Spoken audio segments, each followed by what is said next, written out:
تخيل كده يا صديقي تكون شاب عادي لا بيك ولا عليك، ولكن حياتك بتتشقلب مرة واحدة لما تعرف انك الانسان الوحيد المتبقي على سطح الارض، وفجأة تتحول من شاب عادي غلبان لأسطورة مليانة جنان. مصير العالم بأسره واقف عليك، فهل هتكون قد الظروف ولا هتتصفى وهتكون مظروف؟ هو ده اللي هنعرفه في حكاية النهاردة، حكاية اقل ما يقول عنها اسطورية هتفجر عقلك كده من كتر عظمة الاحداث اللي فيها. علشان كده وقبل ان نبدأ خلينا نصلي على النبي عليه افضل الصلاه والسلام. هو بدون اطاله خلونا نبدا جرعه الاثاره. بعد 3700 سنه من انقراض البشريه وفي احدى الجزر النائيه والمعزوله عن العالم بنشوف بنت بتجري ورا القط ده، بتجري وراه علشان ترجع القلاده اللي خدها وجري، وفي اثناء كده البنت بتقع هو بيبان انها بشريه.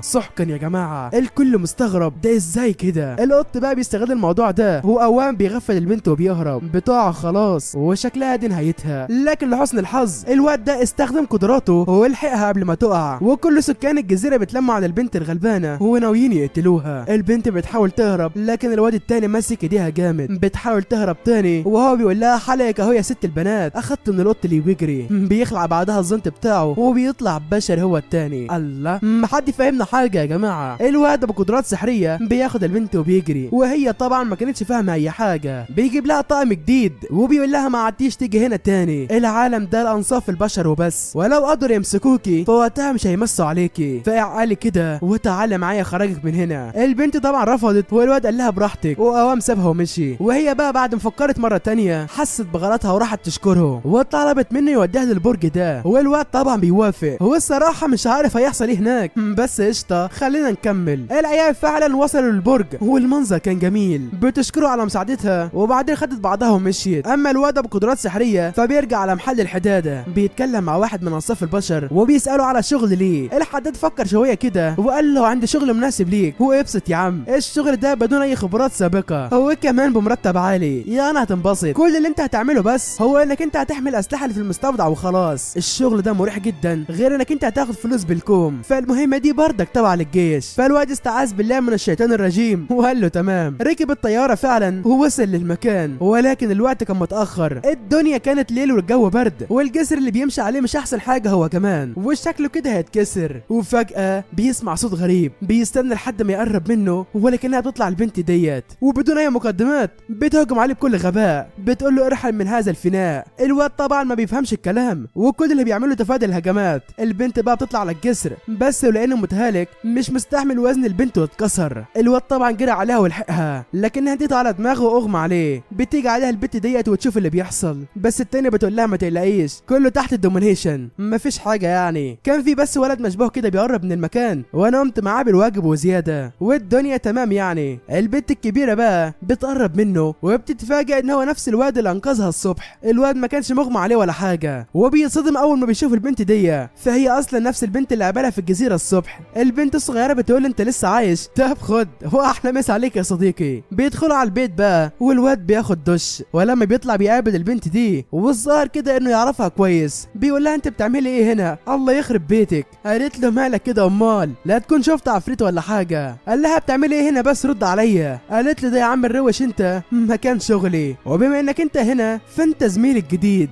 تعالى بقى يا رايق اعرفك شويه حاجات عن شغلك الجديد. المكان ده بقى تحت اشراف كامل متكامل من الجيش العسكري، وبما ان الاسلحه ديت ذات اهميه كبيره عندهم وتصنف على قدر عالي من الخطوره، فاحنا وانت هنا علشان نحافظ على الاسلحه دي. انا هكون المرشد الاكاديميه بتاعتك، وانت هتمثل القوه العسكريه، بمعنى تاني انا القوه وانت العضلات يا باشا. الواد قال لها حلك مني بقى ده انت صداع. قالت له في ايه يا عم، ما سيبنا نفرح شويه، انت جعان يا اسطى صح؟ تعال نشربوك شاي. ثانيه واحده يا جماعه، الواد جعان تقوم تشربيه شاي يا فجره؟ ده ايه شغل خالتي ده؟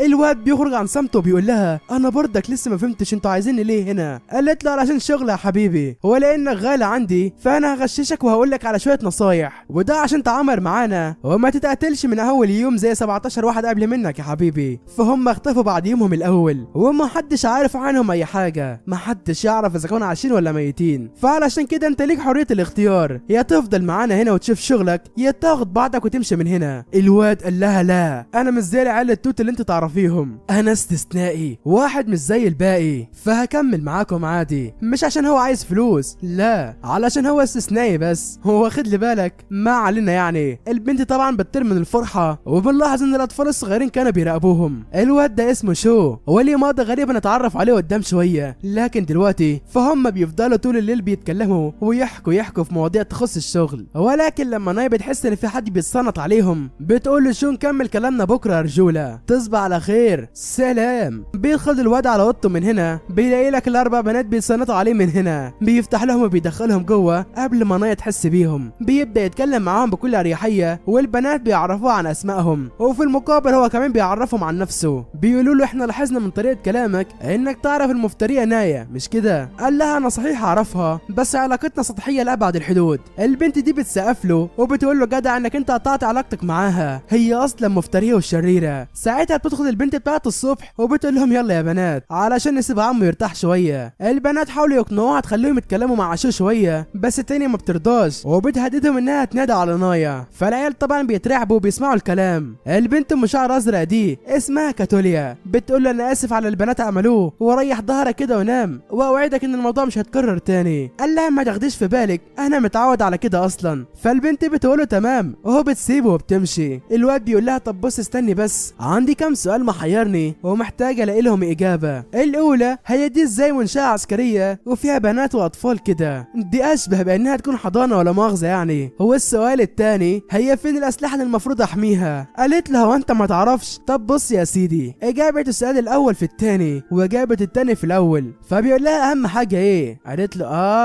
انا كنت عارفه انك انت باجم وهتتعبني معاك. اول حاجه فعلا دي هي منشاه عسكريه، ولكنها مصممه بالتصميم الهندسي البسيط ده علشان تبقى بعيده عن عيون الناس وانظار الناقمين والحاسدين. وبخصوص الاسلحه فهم كانوا بيلعبوا معاك دلوقتي. الواد بيتصدم وبيقول لها ده اللي هو ازاي يعني؟ قالت له البنات دول هم الاسلحه، وبالمناسبه انا واحده منهم، كاتوليا ده هو اسمي، فما تنساوش بقى وتصبح على خير، سلام. وتاني يوم الصبح العيال او الاسلحه بقى كانوا بيفطروا، وبيتضح ان هم مش 4 بس ولا 5 كمان زي ما كان شوف فاكر امبارح. نايا بتقول لهم ده الضابط الجديد اللي هيكون معانا، اتمنى تعملوه كويس. بس العيال اصلا بتخاف جامد من طريقه كلامها وبيستخبوا ورا بعض. ما بالراحه عليهم شويه يا ست نايا، انت دول اطفال مش كده يعني. المهم الدوام بيبتدي، وشو كل ما بيروح على طفل عشان يساعده على طول بيخاف وبيجري منه. الا البنت اللي هجمته امبارح دي بتقوله تتحداني ولا خايف احط عليك زي امبارح كده. وبالمناسبه العسوله دي اسمها اليانور. شو بقى ما بيعجبوش الوضع ده، هو بيروح يشتكي لنايا، لكنها بتقول له ماليش دعوه اتصرف انت يا عمنا. وفي اثناء كده بتدخل عليه البنتين دول، البنت الشقره اللي اسمها اسيا وصاحبتها الخجوله فرين. بتقول له لو عايز العيال ترتاح لك روح اشتري لهم شويه حاجات حلوه. فالواد بيفهم الكلام غلط وبيدخل يعمل لهم حلويات لذيذه. فرين بتجرب وبتقول له الطعم جبار.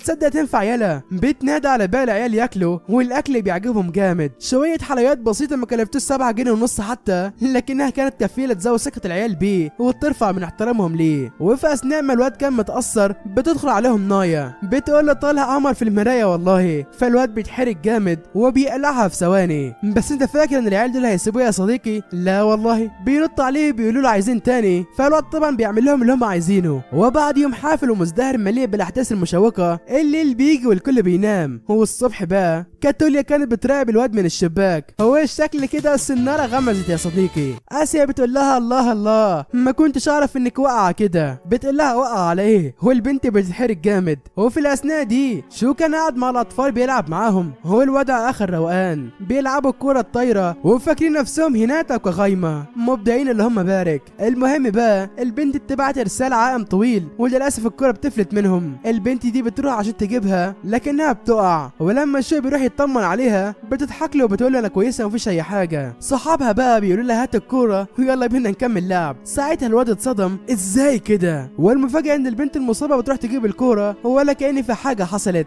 الموضوع فعلا شاغل الواد، وبالليل راح يتكلم مع نايا فيه. بيقول لها من اللي انا شفته النهارده فالاطفال دي ما بتهتمش لحياتها. الاطفال دي كلها همهم حاجه واحده بس، اللعب واللعب واللعب. ايه الازمات اللي مروا بيها خلت اللامبالاة عندهم توصل للدرجة دي. ايه اللي حصل في حياة الاطفال خلاهم بالشكل ده؟ قالت له انت مستعد تعملهم بنفس الطريقة بعد ما تعرف كل حاجة؟ قال لها طبعا، بس لازم اعرف. ايوه انا سامع اهو. بتقول له قشطة معاك، تعالى بقى معايا. بتاخده بيدخلوا السرداب الغريب ده، وفي الطريق بتحكي لهم عن الوحوش السبعة وقد ايه مدى قوتهم وازاي الادميين الحمقى صنعوهم، ودلوقتي محدش قادر يتخلص منهم. فمن 3000 سنة واحنا بنحارب الوحوش الغريبة دي، بل الاصح في تسميتهم الاسلحة دي. الواد اول ما شافهم اتصدم، قال لها الغاية. قالت له دلوقتي بقى اسمها ري، وزي ما قلت لك هي الطريقة الوحيدة عشان نحارب الوحوش العتيقة ديت ونهزمها، وان كان الامر مستحيل فاحنا بردك بنحاول نتصدى لهم على قدر المستطاع. الاسلحة دي بيطلق عليها اسماء كتيرة، فعندك مثلا انسانيا وده اجناريو، واخيرا بارسيفال. بيقول لها مش المفروض الاسلحة دي ما يستخدمهاش غير الادميين القدامى بس ولا ايه؟ لكن هم دلوقتي ماتوا شبه موت. بس الامر اللي محيرني مين اللي بيستخدمها في وقتنا هذا؟ قالت له هي دي محتاجة الاطفال طبعا، وده لانهم نوع نادر من الجنيات وقدروا يقلدوا القدامى في كل حاجة، حتى انهم قدروا يستخدموا اسلحتهم العتيقة كمان، وده بعد ما تعدل على اجسامهم وبقت مضادة للألم. وده بالظبط نفس اللي حصل مع البنت الصغيرة النهاردة الصبح. وبس كده يا سيدي، انت سألت وانا جاوبتك بكل حاجة اعرفها، او بمعنى تاني اللي مسموح لك تعرفها. بس كنت عايز تعرف اصل تلك الفتيات وانا بدوري عرفتك كل حاجة. سلام بقى يا صديقي.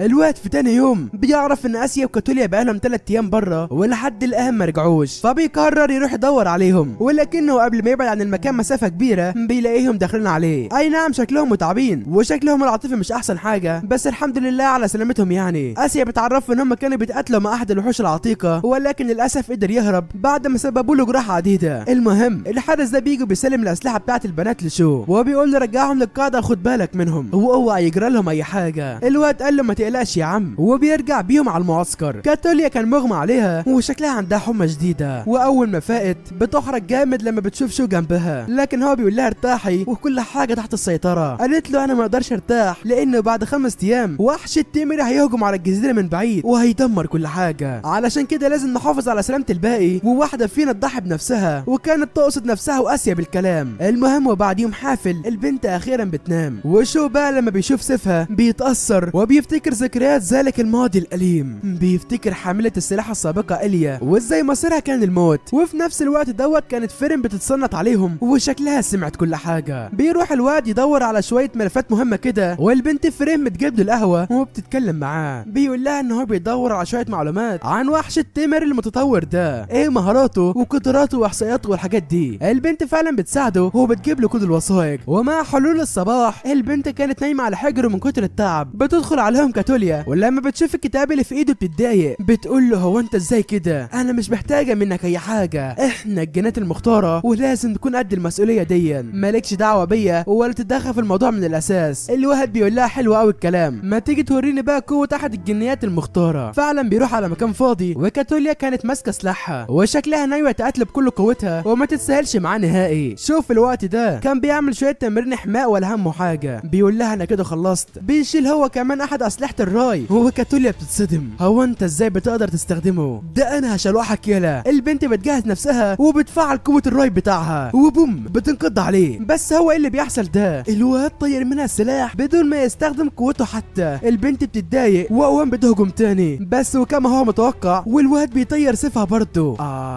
البنت بتتحدف لبعيد، بتقول انت ازاي كده؟ انا مش فاهم اي حاجه، انا واعوذ بالله من كلمه انا مش عارفه اهزمك خالص. قال لها انت اصلا ما تعرفيش طريقه عمل الاسلحه دي، فهي اصلا بتعتمد على مقدار قوه الخصم، بمعنى لو العدو قوي في سلاحه الداغ هيتطور وهيكون اشد فتكا من الاول، ولو العدو ضعيف في الداغ هيفقد من قوته الاصليه وهيتحول لسلاح مفيش منه اي فايده. ايوه دي التقنيه اللي شو بيستخدمها علشان يصد هجماتها. فمن ناحيه القوه الشخصيه كاتوليا بتتفوق، لكن من ناحيه اسلحه الداغ فالشو صاحب اليد العليا. البت بعد ما بتسمع كلامه بتتعصب جامد، بتهجم عليه وبردك مفيش منه اي فايده. شو بيصد كل هجماتها وكل محاولتها باقت بالاخفاق، بتقع على الارض وشو بيقول لها جيم اوفر يا ماما، انا كده كسبت. صحيح ان تحركاتك وانتقالاتك غايه في الذكاء، بس ده مش كفايه علشان تفوز في المعارك. بس بردك ما اقدرش انكر مدى قوتك. بيقع على الارض بعدها وبنكتشف ان هو اتضرر. عند نايا بنشوفها بتتكلم مع قائد الكتيبه السبعه ايك، وبتعرفوا انها هتبعت 3 سيفات باسلحتهم الخاصه. بتقول انها تفتح البوابه لغابه الجنيات وهتستدعي الدعم من هناك، وايك بيقول لها تمام. وبعد خاتم الارسال بيتقطع. بنلاحظ ان نايا متأثرة جامد، بتقول لي لازم كل عملية 3 أو 4 يموتوا، انا اتمنى المرة دي تكون مختلفة بانضمامك يا شو. وبتنهمر في البكاء وكانت في غاية الحزن عليهم. هو فجأة بقى بيدخل عليها البنات بيقولوا لها ان شو مصاب بجروح خطيرة.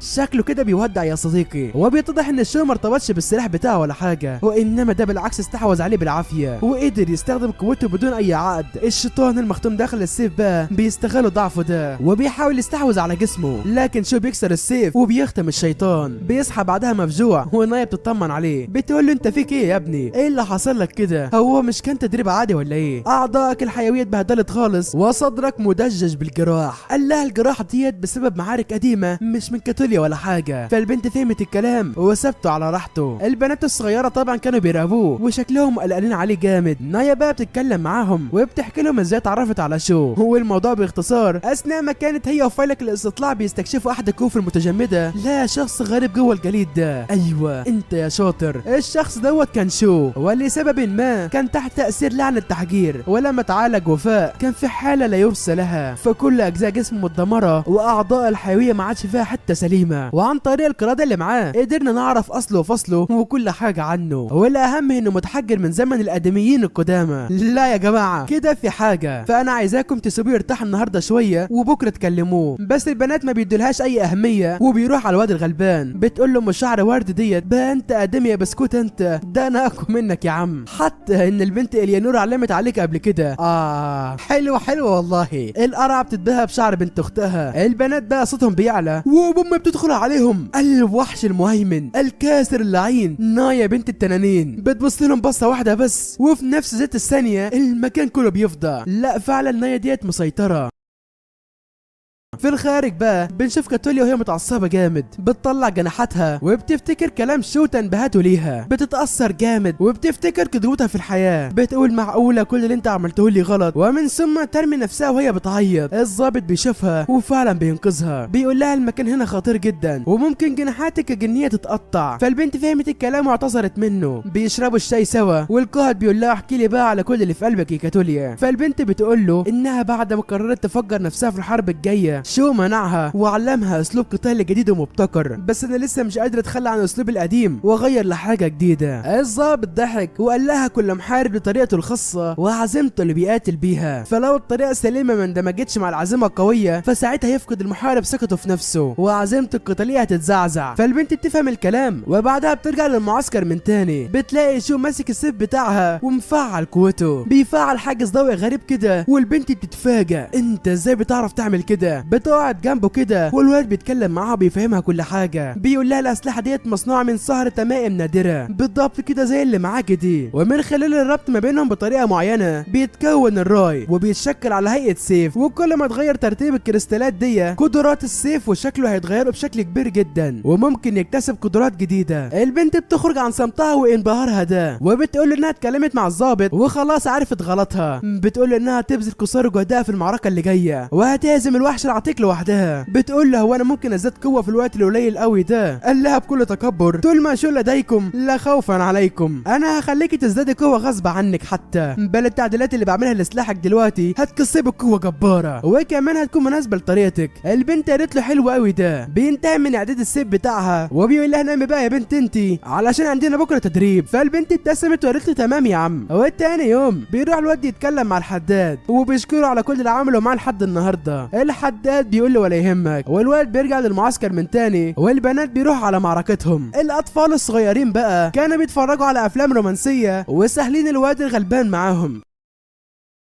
وبعد مرور شهرين بيقعد شو مع نايا في مطعم وبيتكلموا شويه عن الاسلحه والوحوش والكلام، ولما النادل بيجيب لهم الطلبات بيتضح ان هو خايف من نايا جامد. نايا بتقول لي شو انا شايفاك فاضي يعني وما وراكش حاجه تعملها، ايه رايك تعمل لي مهمه عشان خاطري؟ شو قال لها اوامرك يا ست البنات. قالت له السقف بتاع المعسكر بينقط وعايزاك تصلحه. الواد بيروح لهناك وبيطلع عشان يصلح السباكه، ولما بينادى على اي حد علشان يناولوه الشاكوش للاسف محدش رد، محدش هنا، كلهم لسه لسه ما رجعوش من الحرب، وواضح كده ان الواد مفتقدهم جامد، بيقلب عليهم المكان كله وبيدور عليهم بجنون. بتجيله نايا وبتقول له ان زمانهم ميتين دلوقتي، فالواد بيترعب وبيتضح يا معلم ان كل دوت حلم، وهو اصلا قاعد مع البنت لوسي في الطياره. بينزلوا وبيتضح ان هم هنا عشان فحص طبي كشف للجنيه اللي معاه، وده لانها حلمت بحاجات غريبه امبارح، ومن المعروف في اي جنيه بتحلم ده بيدل على انها بتحمل قوه جباره. بينزلوا للمدينه وبيتضح ان الفتره الاخيره ديت البشر بقوا بيعيشوا مع اشباه البشر بسلام. الواد بيقول لها مفيش اي مكان عايزه تزوريه كده ولا كده يعني، فالبنت قالت له لا لا لا لا لا لا، انا هنا عشان اشوف قوتي الخارقه، مش عاوز العب ولا اتفسح. الواد قال لها براحتك تمام. فالبنت قالت له انا صحيح مش عاوز اضيع وقت، بس يعني لو انت عايز تنبسط وتتفسح فانا مش هقف في وش احلامك، يلا بينا نتفسح. صغيره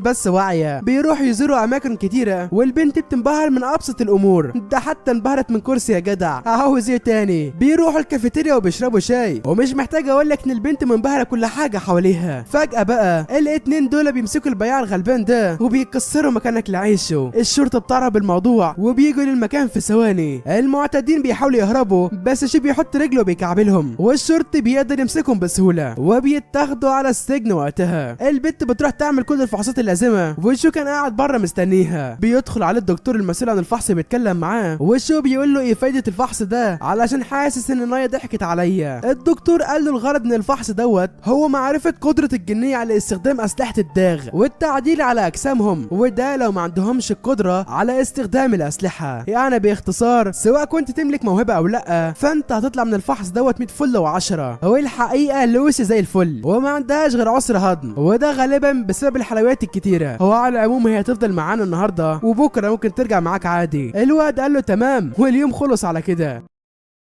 تاني يوم بقى بيروح يطمع على الجيش وبيلاقي السقف مخروم وبيسرب ميه.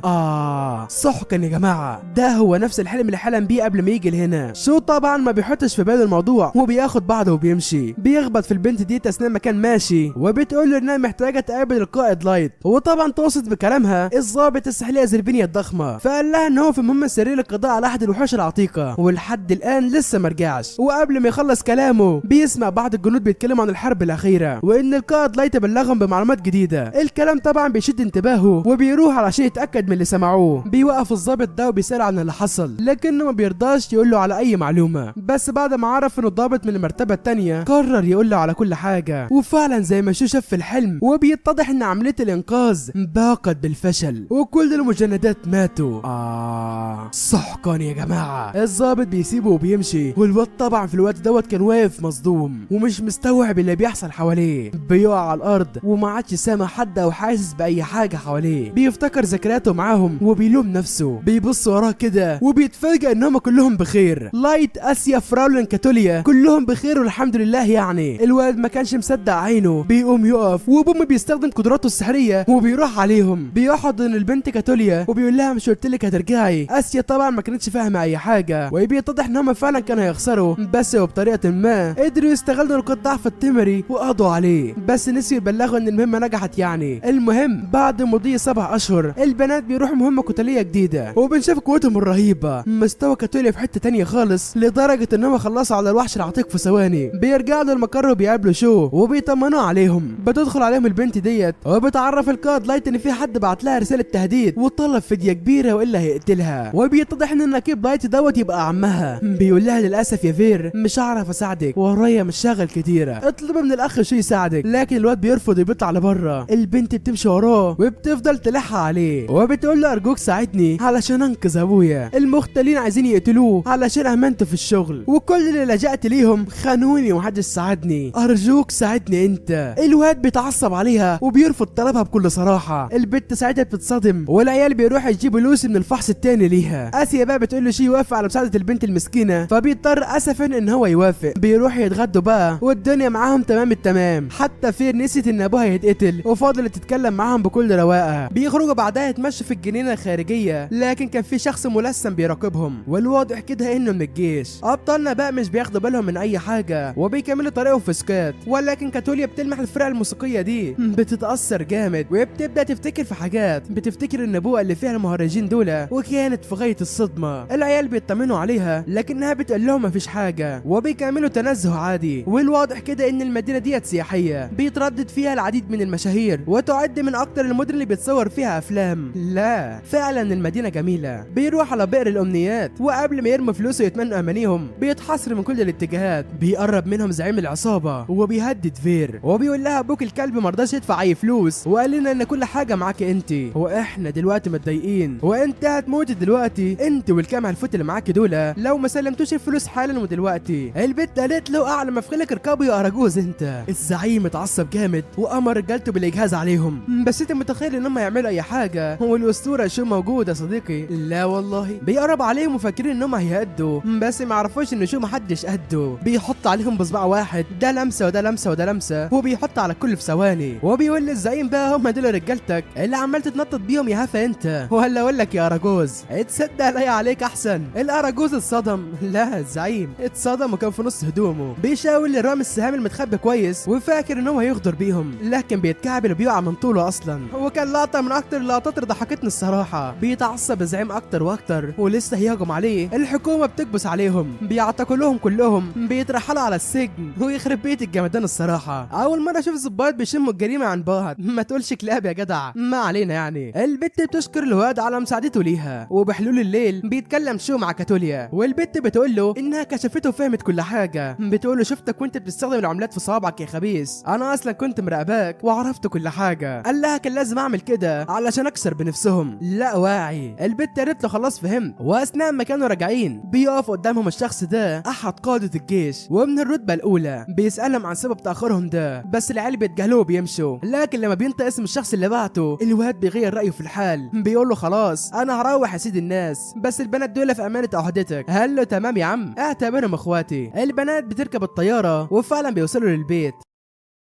نايا كانت واقفه في انتظارهم وكلهم سلموا عليها الا كاتوليا دخلت على اوضتها على طول وكان واضح انها مفتقداه. وعلى ذكره فالواد يا صديقي كان قاعد مستني في القاعه الملكيه دي وما بيصدقش نفسه اول ما بيشوف العجوز ده قدامه لان اصلا هو نفسه اسطوره السحر الحي على وجه الارض القائد العظيم اسطوره السحر ومروض التنانين اوليفر المتين. الراجل التاني حرفيا برضه بيفشخ بقوه ومش مصدق ان الفارس الاسود قدامه. بيقول له انت ازاي لسه عايش ومحافظ على جسمك كده بعد العمر ده؟ فقال له انا اصلا كنت متحجر من زمان والتحجر ده لسه مفكوك قريب. باختصار هو كان في حاجه كده شبه ختم جوجو ساتورو في محطه شيبويا. بيقول له بس مش غريب انك انت لسه عايش يا عجوز انت. فقال له ان هو كمان ما عادش ادمي زي الاول ده مجروح ومع جزء كبير من السحر المظلم وقدر يحافظ على جزء من انسانيته. شو كان باصص له بتاثر شديد واوليفر قال له انا مش عايز اشوف نظرات الشفقه ديت في عيونك تاني. انت ناسي ان اللي مسدد كل ديونك. الواد قال له لا يا عم شفقه ايه ده موت ارسيا اثر فيا اكتر من كده يا جدع. خنزير خنزير مفيش كلام يعني. بيقول له انت اصلا فاكر اللي حصل وقتها؟ الواد قال له طبعا فاكر كل حاجه. هي دي ايام تتنسي برضه. كنا مع ارسيا وباقي التيم بنحتمي من الهجوم العنيف اللي بيحصل بره وفجاه ارسيا خرجت عن صمتها ده وبدات تتنمر عليك. يلا حطيت لك البسكويت وحصل اللي حصل يا عم كنوت قال له خلاص يا عم عرفنا ان ذاكرتك جامده وكل حاجه اهدى على نفسك بقى. شو قال له طب استاذن انا سلام. قال له استنى عايزك تقابل حد مهم قبل ما تمشي. بيطلع لبره وبيؤمر جنوده بتجهيز المركبه وفي نفس الوقت ده كانت كاتوليا في فراشها وبتحلم بنفس الاحلام والكوابيس الغريبه ديت من تاني. بتصحى مفجوعه وعينيها بتتحول للون الاحمر. ده ايه اللي بيحصل ده؟ شكلها ما بتبشرش بالخير يا صديقي. على الجانب الاخر من احداث الحكايه بيوصل شو وكنوت على الجزيره التانيه بينزلوا من المركبه وبيروحوا يقابلوا الشخص المنتظر واول ما بيشوفوا الواد بيتصدم. هو ايه ده يا عم انت مش فاكرني ولا ايه؟ انت متعرفش انا مين؟ قال له لا اكيد مش هعرف جمجمه يعني. فالشيطان اتعصب وده لانه نفس اللي ظهر له قبل كده وقضى عليه. المهم الواد بيقول له كنوت ايه العمل يا باشا؟ انت جبتني لهنا ومش بعمل اي حاجه غير ان بسمع الهري اللي بيطلع من بق الخنزير دوت. بيقول انا جاي لك في الكلام اهو. انا وراس الجمجمه اللي ورا دوا بنخطط اننا نهجم على السطح ونستعيد من سيطره الوحوش. وطبعا انا والمغفل اللي معايا ما كناش نعرف نعمل اي حاجه لولا تدخلك. فانت بتمتلك قوه ومهارات ما فيش اتنين يختلفوا عليها ايها العقيق الاسود. واللي عايزينه منك مش كتير. كل اللي احنا عاوزينه هو انك انت تعدل على اسلحه الداغ وتخلينا قادرين على استخدامها. وقبل ما توافق او ترفض يا صاحبي فانا عاوزك تعرف ان اخترتك انت لانك الوحيد اللي تعرف تساعدنا في الحوار ده. وبغلط صغير من كنوت الواد بيعرف ان المسؤول عن صنع الجنيات. هو في ايه يا جدعان؟ هي الجنيات بتتصنع محدش عارف حاجه. وفي مكان تاني كان في وحش هجم على جزيره البنات وكلهم بيحاولوا يتصدوا له. وفي اثناء كده البت كاتوليا بشوف نفس الحلم المرعب الغريب دوا دماغها بتوجعها وخلاص هتتفرتك. الوحش بيستغل تشتتها دوت وبيهجم عليها لكنها ما بتتاثرش باي حاجه كاتوليا وشكلها نهايتك يا معلم، البت خلاص بقت جدة وهتنفخك دلوقتي، بتطير عليك كل غباء بضربة واحدة بس بتشق النصين وتمت المهمة بنجاح. بيرجع من ساحة المعركة واول ما بتدخل اوضتها التهيؤات بتراودها من تاني، وشكل كده في حاجة كبيرة هتحصل يا صاحبي. شو بيتعصب على كنود جامد بعد اللي عمله، يعني بيقول له انت ليه بتضحى بيهم عشان مصالحكم الشخصية؟ انا ما كنتش متخيل انك انت بتعمل كده، لقد انحدرت يا كنود. بيرجع لورا كده وبيقول له انا بعمل كده بس عشان استعيد السطح. شو قال له بعد ما نستعيد السطح ايه اللي هيحصل يعني؟ ولا اي حاجة، مش هتلاقي اهلك مستنينك هناك، اللي بيموت ما بيرجعش يا صاحبي. احنا دلوقتي عايشين في الجزر هنا بسعادة، انا مش هساعدكم في اللي انت بتعملوه. رجولتي جدعنتي مرؤتي شهامتي اخلاقي ما يسمحوليش اعمل كده. ويلا من غير سلام وسابه ومشي. بيوصل للمعسكر وبيدخل للبنت كاتوليا وكان مغمى عليها. فريم بتقول له للاسف ما عادش فاضل كتير في عمرها وذكرياتها بدات تتحلل. انت تعرف اخر امنياتها كانت انها تشوفك يا شو. الواد اتاثر جامد، وفي الاثناء دي كانت كاتوليا جوه عالم ذكرياتها وبتمشي ورا البنت ومشاعر احمر ديت لحد ما توصل للمكان ده. بتقول لها انا لازم ارجع لان في ناس مستنياني. البنت اللي اسمها اليا بتوافق. بالسهوله دي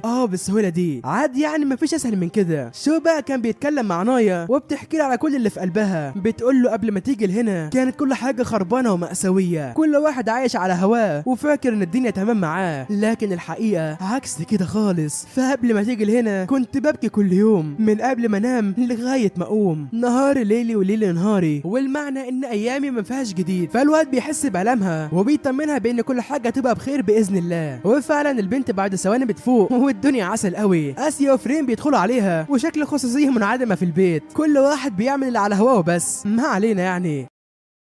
المهم كده اليوم خلص، وتاني يوم شو بيدرب البنات وكاتوليا بتتفاجئ ان شعرها الازرق النقي اتدنس واتلونت اجزاءه منه بالوان. يا حلاوه، دي شكلها مش بتبشر بالخير ابدا. بتطلع لبره والبنات بيطمنوا عليها. نايا بتقول لهم انها تاخد كاتوليا للفحوصات علشان يعرفوا ايه السبب اللي بيحصل. وفي احدى المركبات التابعه للجيش بنشوف اتنين كده بيتكلموا مع الحداد جريد، نفس الحداد اللي جاب الشغل لشو قبل كده، والشكل كده الاتنين دول جنيات يا صاحبي. المهم كاتوليا عملت الفحوصات كلها والحمد لله، يعني شويه اعراض خفيفه بس. هو المفاجاه ان جسمها حصلت فيه تغيرات بيولوجيه وما عادتش جنيه، لكنها برضه لسه بتحمل قوتها. بتوري لها شعرها بس نايا ما عندهاش اي تفسير غير اللي قالته. الموضوع فعلا في غايه الخطوره. وفي مكان تاني بنشوف الجنود السياسيين وهم بيتهاجموا من احد الوحوش العتيقه. جريد بينقذ احد العساكر لكن الوحش بيدمر المركبه باللي فيها. بيطلع منها الواد بشعر احمر ده واللي بيدعى بايريون، بيهجم على الوحش العملاق وواحده في الثانيه بيقضي عليه. كم انت رائع يا ايريون. بيقعد بعدها بيستنى الدعم لحد ما بيوصل لهم. وفي الاثناء دي كان شو بيتكلم مع ضابط من الدرجه الخاصه، بيقول له انت ليه عايزين مركبه بالحجم ده كله؟ الضابط زعق فيه وقال له انت ازاي تتكلم مع قائد زي بالبجاحه ديت؟ فانت بتكون رتبه تانية يالا. فاعتذر منه والخنزير قال له ولا يهمك عادي، انا مشكلتي ان قلبي طيب، سامحتك يا اسطى خلاص. وكمان هجاوبك على السؤال ده مع اني ممكن ما اردش عادي بس قلبي طيب، اعمل ايه بقى؟ بيقول له في اثناء اخر هجوم استكشفنا مناطق اثريه ولقينا جواها كنوز كتيره، ولو المهمه ديت نجحت احنا هيبقى معانا فلوس تحمل نفوس، فعلشان كده احنا بعتنا مركبه بالحجم الكبير ده. فهمت يا زكي؟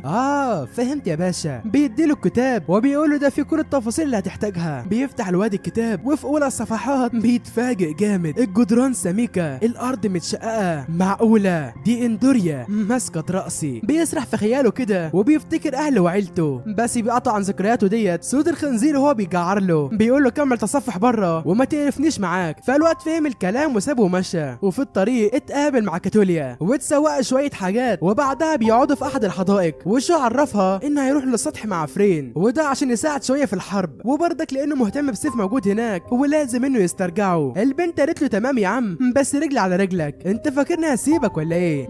معاك وراك مش هسيبك. شو طبعا حاول يقنعها ويفهمها ان ده مش هينفع، بس البنت عناديه لابعد الحدود ومصممه على رايها. بتروح للقائد وبتكلمه بكل حنيه وبتاخد منه التصريح. طبعا الواد كان واقف على اخره ومش عارف هيعمل ايه. بيروح لنايا يتكلم معاها وبيقول لها انه هيروح عشان السلاح بتاعه فالين فالجولين، سيف الادمي الخارق، الفارس العتيق شو تارو. نايا بتفهم الكلام وبتقول له قلبي معاك يا جميل الملامح. وبعدها بيطلع لبره وبيلاقي ان البنات متجمعين وبيتفرجوا على الشوب في السماء. واحده فيهم بقى بتطلع لفوق لكن العمود ما بيستحملش وزنها وبتقع على الارض. شو بيفعل كامل قواه وبيجري عليها، بس كاتوليا بتسبقه وبتعرف هي تنقذها. بيجري الواد عليها وبيزعق فيها، بيقول لها استخدامك للقوه ديت في حالتك هيدمر مصادرك الحيويه وهكون عاجز عن انقاذك. وكان واضح انه خايف عليها. بتاخد الميت تحميها بقى، وفجاه بتشوف البنت إيليا في المرايه. ايوه البنت ام شعر احمر كانت بتبص لها ببساطه غريبه، والبنت مش فاهمه اي حاجه. خصل كتير من شعرها بتتحول للاحمر وما عادش فاهم حاجه. هل إيليا هتستحوذ عليها؟ محدش عارف. بتطلع لبره وبتستعيذ بالله من الشيطان الرجيم. بتفكر في هدوء كده وبتلاقي آسيا جايه عليها، بتحكي لها عن اللي حصل معاها، والبنت بتقول لها لازم تحافظ على ذكرياتك والا هي هتستحوذ عليكي. وطبعا كانت تقصد إيليا بالكلام. بتقول لها الحرب ديت حرب ذهنيه، يعني لازم تتحكمي في تصرفاتك وتظبطي انفعالاتك، ومش اي حاجه تحصل تستخدمي قوتك بجنون. ما تغلطيش غلطتها. غلطت مين بالضبط؟ انا مش فاهمه اي حاجه. بتقول لها اللي بيحصل معاك ده حصل مع آسيا الحقيقيه قبل كده، وللاسف هي فشلت، ولما انا صحيت ما كنتش عارفه انا مين ولا اي حاجه، حرفيا لا عارفه اصلي ولا حتى فصلي. يئست جامد وفكرت اهرب من المكان، لكن قبل ما اعمل كده لقيت مذكرات آسيا وعرفت كل حاجه عن طبيعه حياتها. قررت وقتها انتحل شخصيتها واكمل حياتها زي ما كانت عايزه، ولحد الان ما حدش عارف اي حاجه. المهم البنت بتتقبل الموضوع وبتعيش حياتها عادي، بتعمل كل الاعمال المنزليه والغير منزليه، وده عشان تنسى كل حاجه. ويوم ورا التاني حالتها بتتحسن وبتبقى زي الفل. بس في مكان تاني بقى كان اريون والبنت دي واللي اسمها ران قاعدين بيتكلموا عن تاخر فريق الانقاذ، لان كده يعتبر عدى 12 يوم ومحدش جه يلحقهم، والاكل اللي معاهم قرب يخلص، وشكل كده الموضوع مش بيبشر بالخير يا صديقي. ران بقى كانت بتقرا في الكتاب ده عن الادميين والوحوش العتيقه، وبتعرف ان كلا الطرفين تسببا في ايجاد الاخر. لسه بتقول لإيريون انها مش فاهمه اي حاجه، بتلاقيها في سابع نومه.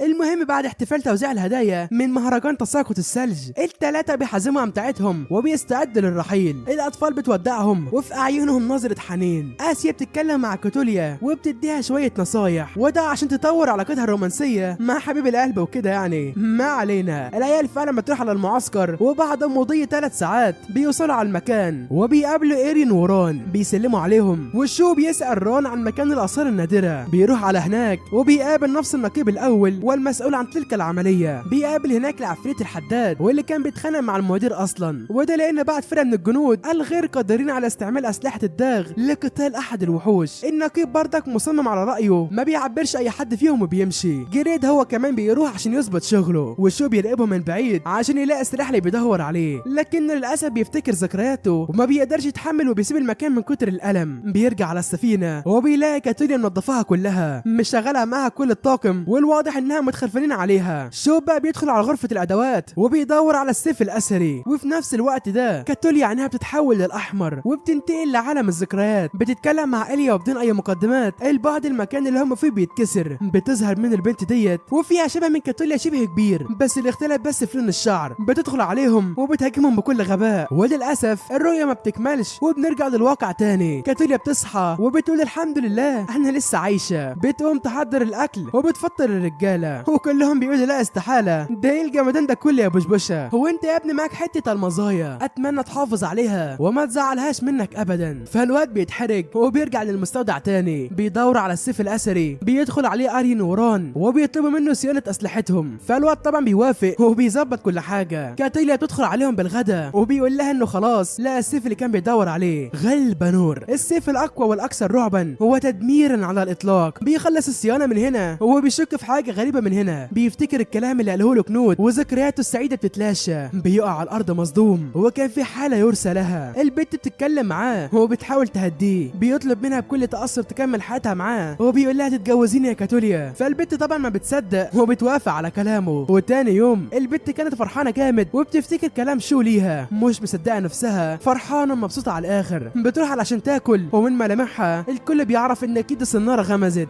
بتقول لهم لا الموضوع مش زي ما انتم فاكرين، قالت لا خدودك فتحاك يا موكوسة. وبتبدأ تحكي لهم عن الحب الحقيقي والكلام اللي انت عارفه ده.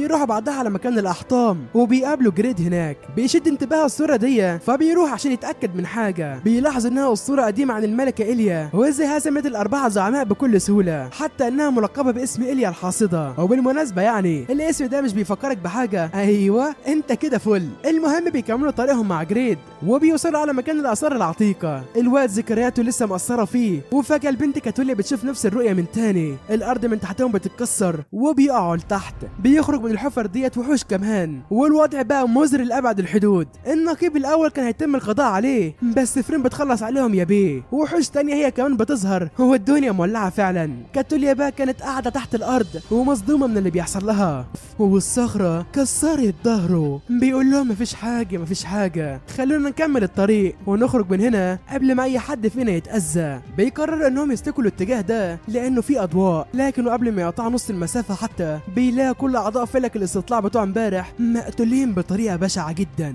اجسادهم ممزقة ودماءهم متلخبطة ومن بشاعة. والمرة دي ثواني وفي الخارج كانت فرين وباقي النيات خلصوا العدد كبير من الوحوش وطاقتهم قربت تخلص. القائد الاول في الوقت ده بيطلب انسحاب جميع القوات وبيطالب بالغاء المهمة.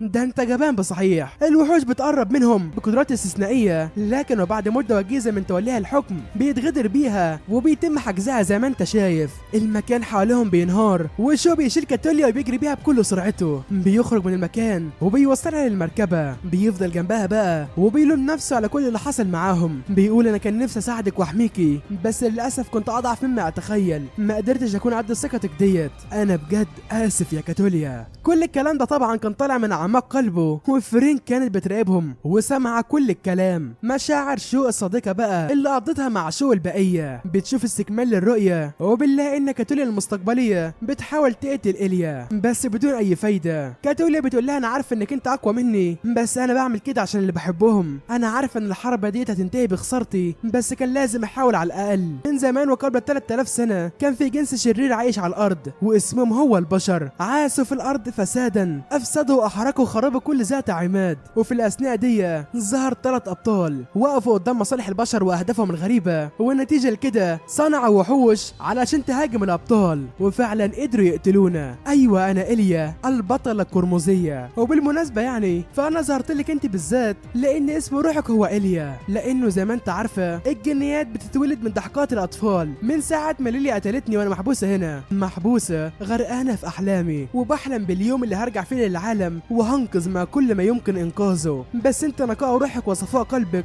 غيروا رأيي. ارجعي يا كاتوليا، عايز اشوفك ازاي هتنقذي العالم. بيحطوا ايديهم في ايد بعض وكل حاجة بترجع زي الفل. ايرين وران كانوا مخلصين على عدد كبير جدا من وحوش التيمري وشكلهم جابوا اخرهم. بيتكلموا شوية بس ده مش وقت الكلام يا احبائي. وحوش تيمري كتير بتظهر في المكان، عددهم يقدر بالمئات بل الالاف. ران بتقول لاريون تنافسني ونشوف مين هيقتل اكبر عدد، فقال لها يلا بينا، ويشجعوا نفسهم ونازلين فيهم تقتيل. واحد من الضباط بيتأذى والبنت بتحاول تقضي عليهم جاهدة، لكن للأسف قوتها بتخلص وعينيها كمان بتتلون بالأحمر. جريد بيحاول يطلع بالمركبة وشو كان قاعد مع كاتوليا ومستاء جامد من اللي حصل لها. بتظهر نسخته الصغيرة وهي كمان بتلومه، بتحقد عليه. بيقول له نسخته المصغرة انت السبب في كل ده، فضلت تضحك على البنت المسكينة لحد ما دوبتها فيك وفي حبك الكاذب. بيقطعوا عن حديثه مع نفسه الصغيرة دخول أحد التمر الهاربين. شو بيقول له انا متعصب جامد كويس انك هنا دلوقتي، كان لازمنا حد اتسلى عليه واطلع كل غضبه فيه، وبما انك انت جيت فانا هجلدك دلوقتي. بتتكلم إيليا مع كاتوليا تاني وبتعرفها ان الوضع خطير بره ولازم هي تتصدى لهم بنفسها. بتقول لك كاتوليا ما تقلقيش انت هتتفصل هنا. وشو بيمسك الوحش العملاق وبيقضي عليه بضربه واحده. بيتمشى في المركبه وبيلاقي وحش بيلتهم احد الضباط فبينقض عليه وبيهزمه في ثواني. باقي وحوش التمري بقى بتقتحم المركبه والوضع مزري لابعد الحدود. فرين بتلحق الجنود على اخر لحظه ولكن عينها اتحولت للون الاحمر القاتم. ران هي كمان بتحاول تقضي على الوحوش لكن حالتها الصحيه ما بتسمح لهاش باي حاجه، حرفيا ما عادتش عارفه تعمل اي حاجه. كلا بيكافح وبيعاني والبنت بتتغدر بيها وبتتعلق. وحش التاني بينقض عليها وخلاص كده هياكلها. البنت فعلا استسلمت بس على اخر لحظه الاسطوره شو بينقذها وبيقضي عليه. بيسال ران عن إيريون وفرين لكنها بتقول انهم اتفرقوا عشان يساعدوا الناس ويحموهم. وفعلا إيريون كان ظابط الكلام ومبدا اخر حاجه الصراحه. بيشوف الظابط اللي ساعده قبل كده ميت وبيحزن جامد. شو بقى كان اغمى عليه وده بسبب جراحه الكتيره. بيقرر يروح يساعد البقيه بس ران بتمنعه. بتقول له انت لو رحت في اي حته فمصيرك هيكون الموت يا عزيزي، انا مش خايفه عليك او اي حاجه بس مش عايزاك تاخدنا كحجه. الواد قال لها تمام وما عطاش لكلامها اي اهميه ومشي. بيروح على مكان فرين بس كان على اخره ومش قادر يعمل اي حاجه. وفي نفس الوقت ده كانت كاتوليا مع اليا قاعدين يتفرجوا. يا حلاوه، ما جابش سيجارتين بالمره عشان تنبسط منك ليها؟ دي حاجه تشيل يا جدع. كاتوليا بتتكلم مع اليا وبتطلب منها تخليها ترجع مره اخيره. اليا طبعا ما كانتش موافقه في الاول، بس بعد ما بتشوف عزيمتها واصرارها بتوافق على طلبها. فرين بقى كانت جابت اخرها في قتال الوحوش، وبتشوف احلام زي احلام كاتوليا، بتنقض على الوحوش بكل شجاعه وبتخرطهم في ثواني، لكن بعدها بتفقد كل قوتها وبتستسلم للامر الواقع. وكذلك الحاله عند ايريون، لا جديد يذكر ولا قديم يعاد، بيقتل في كل الوحوش من غير رحمه، بس قدام عددها الجبار دفاع الواد بينهار. القائد الاعلى بيزعق في السواق وبيطلب منه يزود السرعه، ومع زيادته للسرعه فيرين المصابه كانت هتقع، بس شو على اخر لحظه بيلحقها وبيقول لها كويس ان انت وصلت في الوقت المناسب. بيحاول يرفعها بس ما بيقدرش بسبب جراحه كتيره. البنت بتقول انها تفقد التحكم في نفسها زي كاتوليا بالظبط، بس هو بيرفض يسمع لها وبيسيبها تقع وتضحي بنفسها. بيحاول يسحبها تاني وبرضك من غير اي فايده. بتقول انت عملت كل اللي عليك بس ده قدرنا، وبتسيبه وبتقع. الواد ما بيستحملش يشوفها بتموت قدامه فبينط عشان يلحقها. ايريون بقى خلاص ما كانش قادر يعمل اي حاجه، وكاتوليا بتاخد سيفه وبتقرر انها تحارب. بتودع ايريون وبتنط من المركبه. شوف الوقت دوت كان بيحاول يلحق فرين وخلاص هيقع، بس كاتوليا بتلحقهم هما الاثنين. بتنزل لهم على الارض وبتعالج فرين من الهيجان. بتسيبهم بقى في الحاله ديت وبتنقض على الوحوش لوحدها. بيهجموا عليها ولكن دي كاتوليا يا باشا بتهاجمهم بكل سلاسه وبتقضي عليهم، اللهم لا شماته يعني. بتقضي على واحد واحد ومع ذلك بتتصاب بجرح في كتفها، لكنها ما بتتاثرش. بتروح على الصف اللي بعده ويا هنايا ساعده. بتفتكر كل ذكرياتها الجميله وبتكون في قمه سعادتها. بتقتل فيهم شمال ويمين وكلهم باصين عليها وحاقدين. البنت بتقتل فيهم بكل سهوله وقوتها اصبحت ملعونه. اخر ما بتزهق من كتر عددهم بتفعل كامل قواها وبتفجر نفسها وبتقضي على جيش الوحوش بالكامل. بتروح لشو وبتوعده بدموع الفرحه، وبيخلص اليوم المشؤوم على كده. في الحرب دي بيموت كل من كاتوليا وفرين، وبيصاب كل من ايرين وران، والكل كان في قمه الحزن عليهم. الاطفال كانوا بيتمرنوا بكل حماس وبيستعدوا لمواجهه الخطر القادم. اسيا هي كمان بتبكي من كتر الزعل، ونايا بتحاول تهون عليها. انها الحرب يا ساده لا رحمه فيها. يا ترى ايه اللي هيحصل بعد كده؟ انتظرونا في ملخص الموسم الثاني من حكايه شو. وكده يا عم خلصنا الموسم الاول من الحكايه، ولو وصلت لهنا فانا طبعا في لايك واشتراك او حتى كومنت جميل زيك كده. ودلوقتي هسيبكم لحد ما نتجمع في ملخص تاني جديد، ويلا يا عم سلام.